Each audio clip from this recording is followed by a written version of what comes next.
guerra. Somos povo adquirido, nação santa, escolhidos e chamados para esta guerra que não é contra a Eita, carne, Deus, chegamos no ponto final, foi interessante que, olha, dava para falar muita coisa, mas eu acho que a gente seguiu um ponto muito interessante, a gente acaba batendo em algo que a gente chama de, que eu julgo ser religiosidade. A religiosidade, se eu fosse falar de outra forma, é o relativismo local super segmentado, ou seja, você vai naquela sua igreja, meu irmão, se lá o povo gosta de se vestir assim, se não pode ver um monte de coisa, não sei o quê, e se você submete a estar ali, esteja ali. Se você fugir daquilo ali, provavelmente você está sendo pedra de tropeço para outra pessoa, está pecando ou não.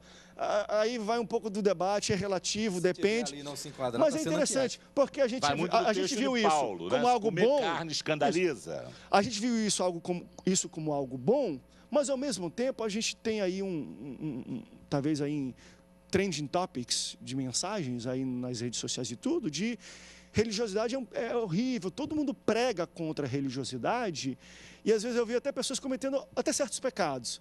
O cara, por que eu tenho que pregar de paletó e gravata, não sei o quê? O cara foi e pregou de bermuda. Aí a minha pergunta é, Vicky, mas por que tu tem que pregar de bermuda também? Isso também não é tudo religiosidade, até quem tem o discurso antirreligioso. É errado, é ruim a religiosidade, a gente prega tanto contra, é ruim. André, é um negócio tão interessante. Nós estamos aqui provavelmente numa amostragem de várias linhas religiosas, né? Evangélicas, correntes religiosas, doutrinárias. Se nós formos discutir doutrina, nós podemos ir almoçar e voltar para continuar. Não, entendeu? Aí fica 12 horas aqui. Então nós já percebemos, exato, nós já percebemos, são debatidos. Nós percebemos que o contexto de religiosidade ele está se referindo à interpretação doutrinária de um grupo. Ora, quando a gente fala de um grupo, nós já fomos para a moral, saímos da ética.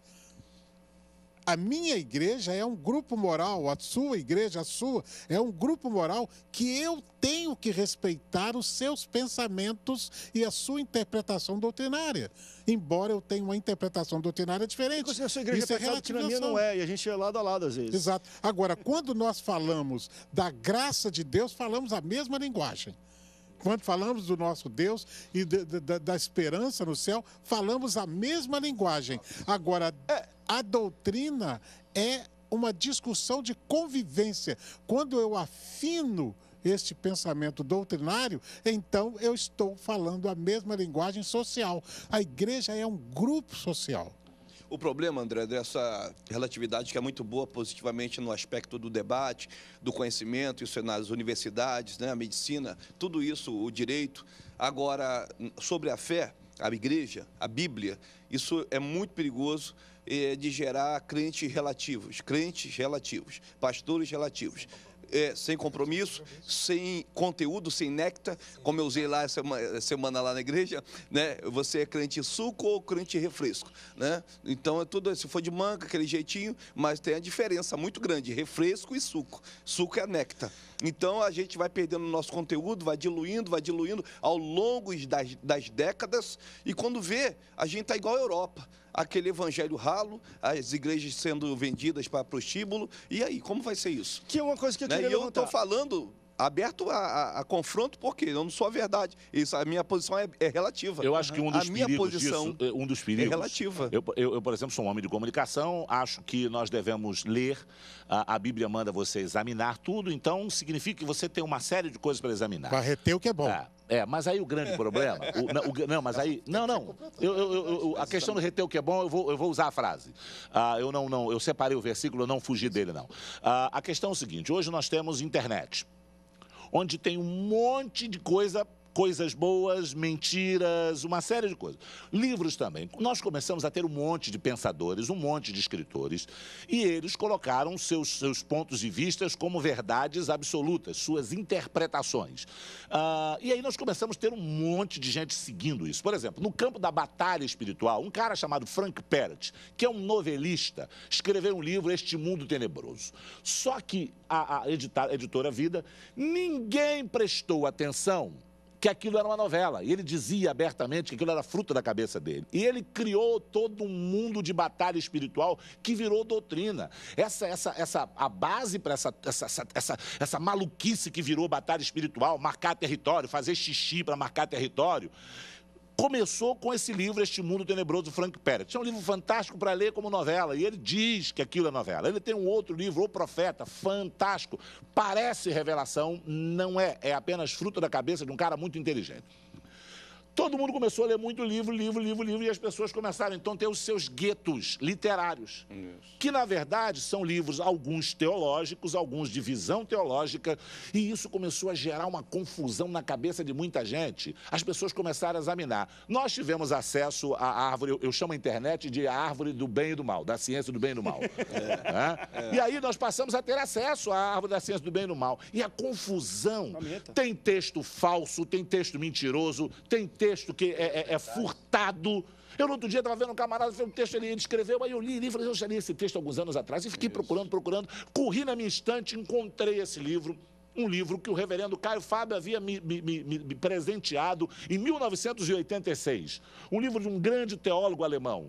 O camarada pegou, escreveu um livreto, aliás, nós temos um pastor que tinha um grande nome numa denominação, escreveu um monte de livro e depois processado porque ele simplesmente plagiava alguns livros americanos que ele tinha acesso. O mais plagiado das ficções, das alegorias, que não é bem uma alegoria, porque quem define isso foi Rubem Alves, no seu livro. Ele falou, eu vou dar isso, e disse quem era o autor.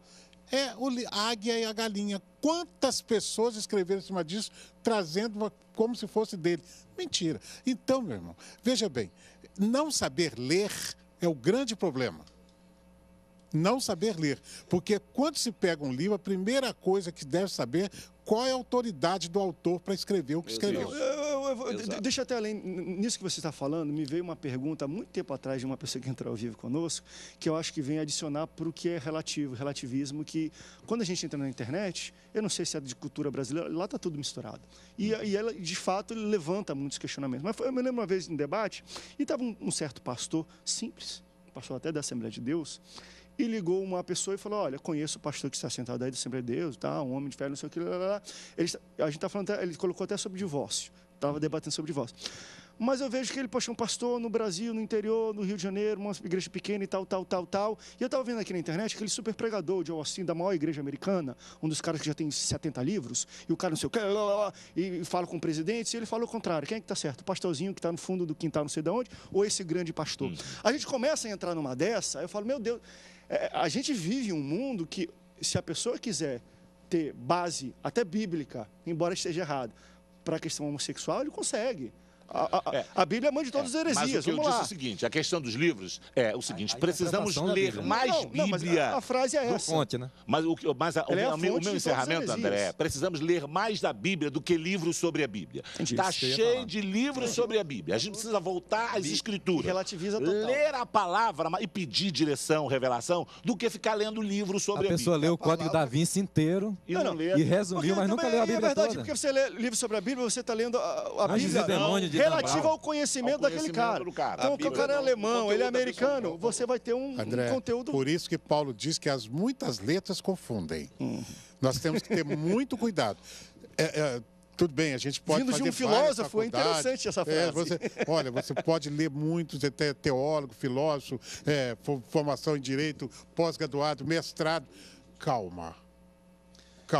Porque quando você tem muita informação, significa que você tem que ter discernimento para esmiuçar aquelas informações e não se perder no meio delas. Perfeito. Por isso que nós temos muitos filósofos que chegaram a falar terríveis heresias, perderam totalmente a convicção religiosa. Perfeito. Por isso, e outros segmentos, cientistas. Olha, quem está na faculdade, eu vivi muitos anos no mundo acadêmico, ainda vivo ainda, mas você percebe que algumas coisas que são ditas por pseudo-mestres, porque ele só sabe o que ele está dizendo, e esse é o grande problema. Eu disse uma vez para um professor, eu até concordo contigo, você sabe muito e eu te respeito, mas você só sabe o que você está dizendo. Sabedoria é algo absoluto. Você tem conhecimento, professor. O seu conhecimento é excelente, mas a sua sabedoria falha, porque falta. Deixa eu dar mais uma praga, além dos livros.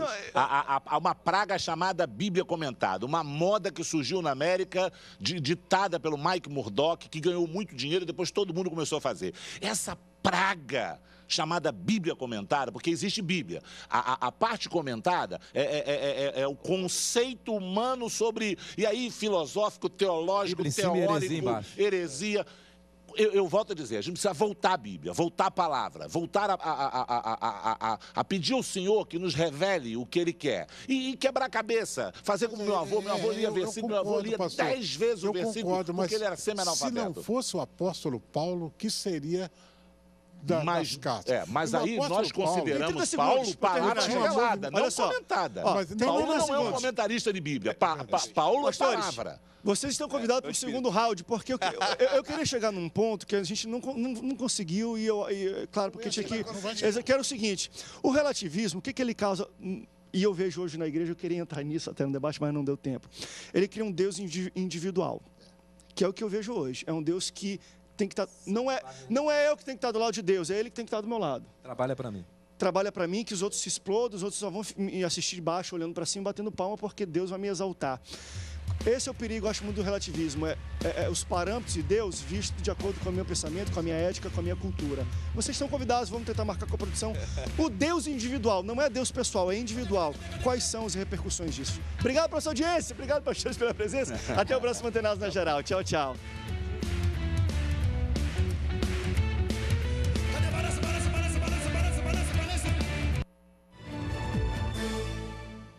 O ministro da Fazenda, Joaquim Levy, disse que o governo tem de agir e consolidar um novo ambiente, que são as bases para o novo ciclo de desenvolvimento do país. Segundo o ministro, o avanço econômico do país requer 3 passos essenciais. O primeiro é a estabilidade fiscal, que deve ajudar o financiamento da infraestrutura. Ele destacou que a solidez das contas públicas colabora para reduzir os juros, sobretudo a curva de longo prazo, o que amplia a capacidade de crédito para o setor privado. O segundo pilar são as ações que o governo e o setor privado estão adotando para ampliar a competitividade dos produtos brasileiros e elevar a sua capacidade de exportação. O terceiro, segundo Levy, é a continuidade das políticas sociais que eleva o padrão de vida de boa parte da população, inclusive com a melhoria do nível de escolaridade e conhecimento técnico, com destaque para alguns programas como Bolsa Família e o Pronatec.